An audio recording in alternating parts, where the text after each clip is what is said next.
India, home to over 1 billion people, is a land of vibrant cities, diverse cultures, and relentless energy.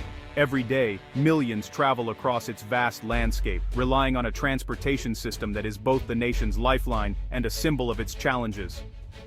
For generations, India has depended on a sprawling but aging railway network, originally built by the British during colonial times.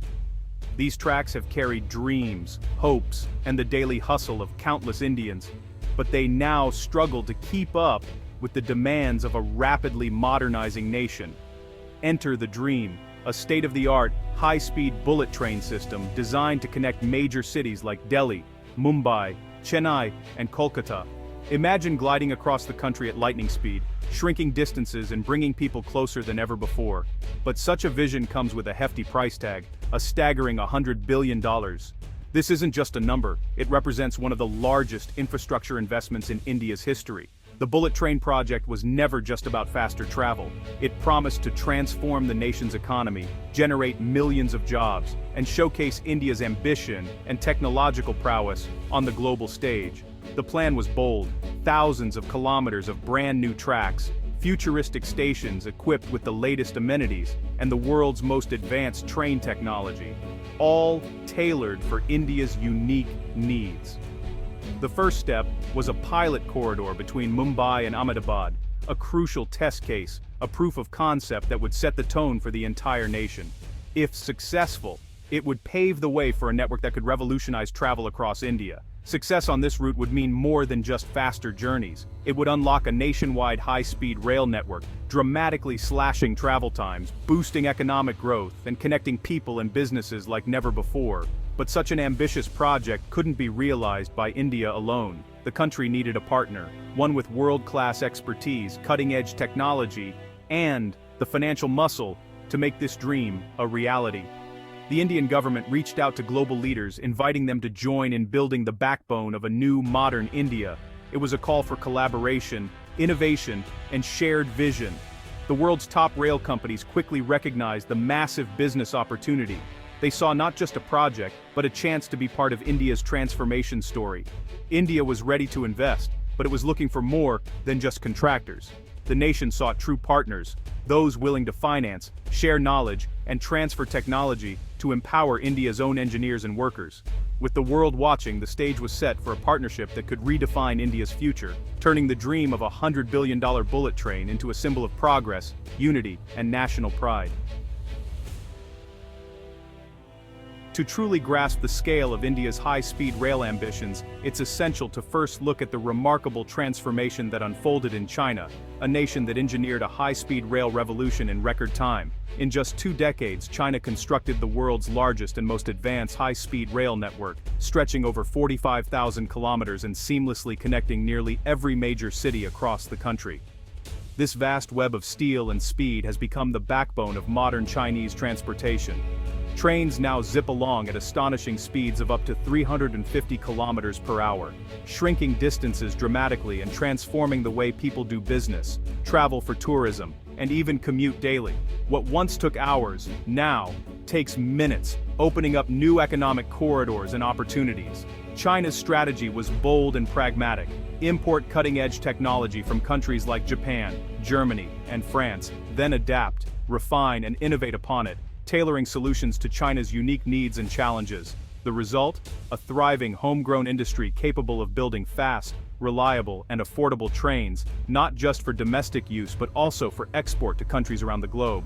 High-speed rail quickly became a powerful symbol of China's technological rise, economic strength, and growing sense of national pride, celebrated by millions. Today, China offers a comprehensive package: financing, construction expertise, and advanced technology to developing nations as part of its ambitious Belt and Road Initiative, aiming to reshape global infrastructure. With proven experience building railways through deserts, mountains, and other tough terrains, and at costs lower than many competitors, China saw itself as the ideal partner for India's own high-speed dreams. Chinese companies promised rapid delivery, state-backed support, and highly competitive financing options, an attractive proposition for any country looking to modernize. For Beijing, collaborating with India seemed like the natural next step in expanding its global rail ambitions and influence. But as the two Asian giants sat down to negotiate, it quickly became clear that things wouldn't be so simple after all. India's invitation wasn't just about buying trains, it was about building a domestic high-speed rail industry. Under the Make in India initiative, India demanded technology transfer, so local companies could eventually manufacture trains and components. The goal: avoid long-term dependence on foreign suppliers.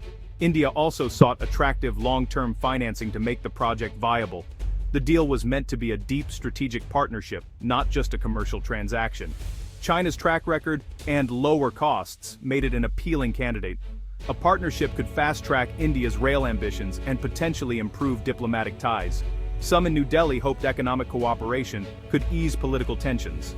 The bullet train was envisioned as a bridge, economic, technological, and diplomatic. But the invitation came with high expectations and tough conditions.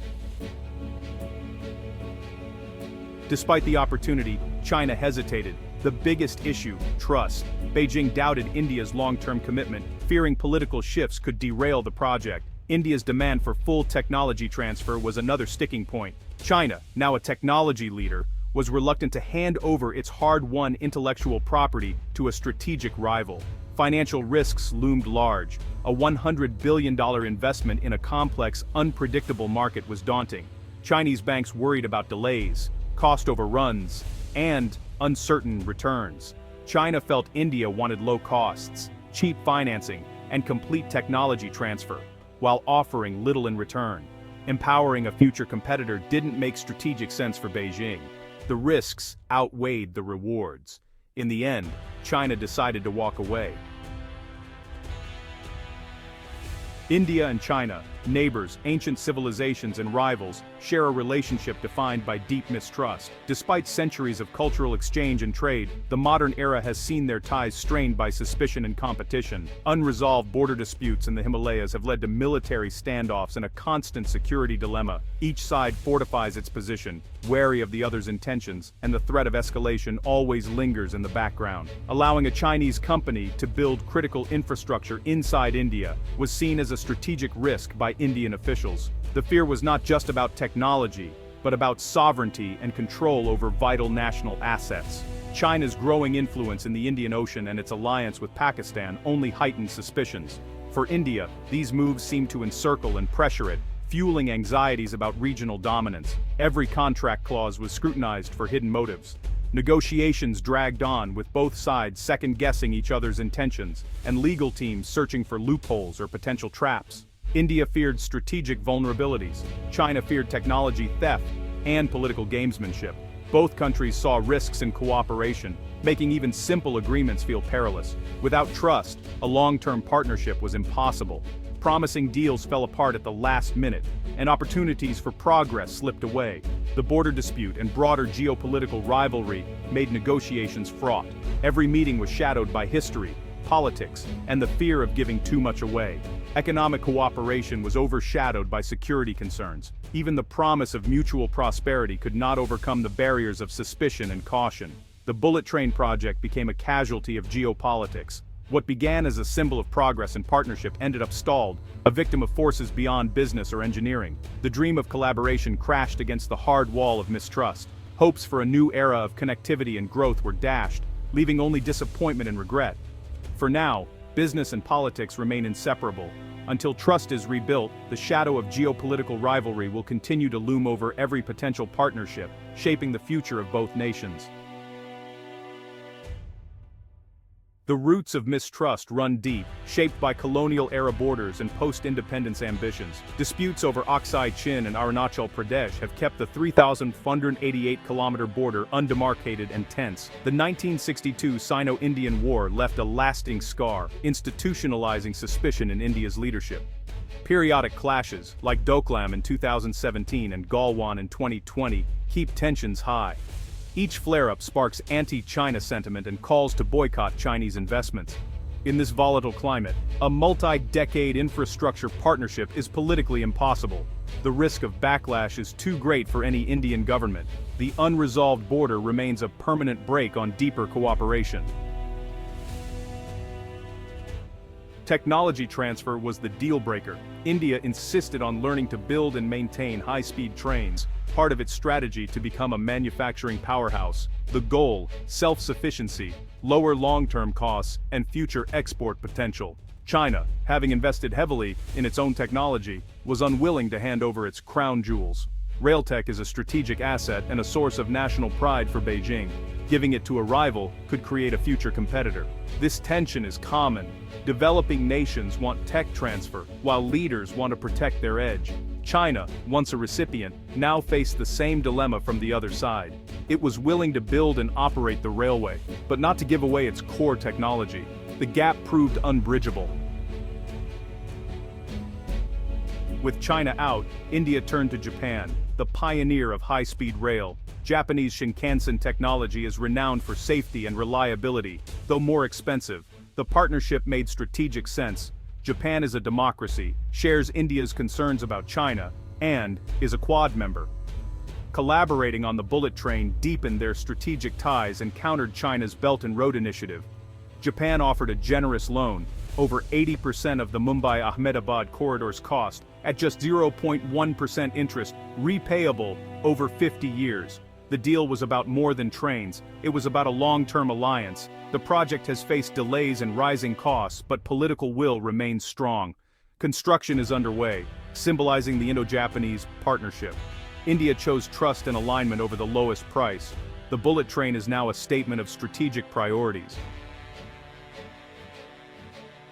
India's bullet train saga reveals how economics, technology, and geopolitics collide. Even a $100 billion deal couldn't overcome deep-seated mistrust. India now prioritizes partners who share its values, even at a higher cost. China chose to protect its technology and avoid empowering a rival. Both nations will keep building their own spheres of influence. The dream of a trans-Himalayan bullet train remains distant. India's high-speed future will be built with Japanese and possibly European help. The rails that could have connected India and China now stand as a quiet testament to the divides that remain.